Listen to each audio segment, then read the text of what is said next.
तुम्हारे जुर्म की सजा उमर मुख्तार मौत है फांसी लगाकर सरेआम।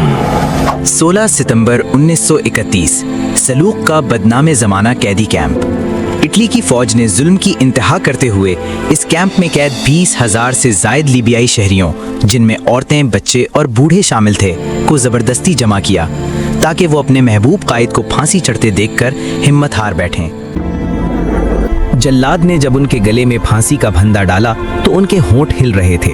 वहाँ खड़े एक इतालवी अफसर ने बाद में अपनी डायरी में लिखा कि इस वक्त उमर मुख्तार कुरान की ये आयत पढ़ रहे थे, या अय्यतुहन नफ्सुल मुतमइन्ना तुरजिई इला रब्बिकी रादियतन मर्दिया। ए इत्मीनान वाली रूह, अपने रब की तरफ लौटा, इस हाल में कि तू उससे राजी हो और वो तुझसे राजी हो।